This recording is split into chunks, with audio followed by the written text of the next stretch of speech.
Hello everyone, আসসালামু আলাইকুম। প্রথমে নিয়ে নিলাম গন্ধরাজ লেবু, যেটা আমি সাজিয়ে রেখেছি। তারপর নিয়ে নিয়েছি দুটো কাঁচা লঙ্কা। তারপর নিয়ে নিলাম আমি বড়ি ভর্তা, যেটা খুবই মজার। এটা শুকনো লঙ্কা পুড়িয়ে করা হয়েছে আর এটাতে পেঁয়াজ কুচি দেওয়া হয়েছে আর খুবই মজার হয় এটা। তোমরা ট্রাই করো। এটা দিয়ে আমার ভাত খাওয়া শেষ হয়ে গেল। তারপর নিয়ে নিলাম একটা মাছের মোড়ো। আমি তো এটা খেতে পছন্দ করি, তাই আমি এটাই নিই সবসময়, নেজে ধার আর মাথা ধার। এই ঝোলের সাথে কিছুটা লেবু মিক্স করব, তাহলে আর স্বাদ বাড়বে। সত্যি খুব মজা লাগলো খেয়ে। তারপর কাঁচা লঙ্কা নিয়ে নিচ্ছি, মাছের কিছু টুকরো নিয়ে নিলাম। এরকম করে মাছের ঝোলটা আমার খুবই ভালো লাগে, যেটা বাটা মশলা দিয়ে ভেজে করা হয়। মাছের মোড়ো তো খেতে টাইম লাগবে, তাই আমি দেখছি কি করব, তাই খেয়ে নিচ্ছি। তারপর নিয়ে নেবো আমি শুটকি, যেটা শুটকি রান্না করা হয়েছে। এটা আলু, ঢেঁড়স, কাঁচা লঙ্কা আর পেঁয়াজ দিয়ে রান্না করা হয়েছে।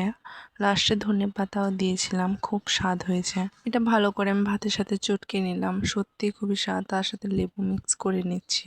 আজকে আমার লাঞ্চে এই রেসিপিগুলো ছিল। আল্লাহ হাফেজ।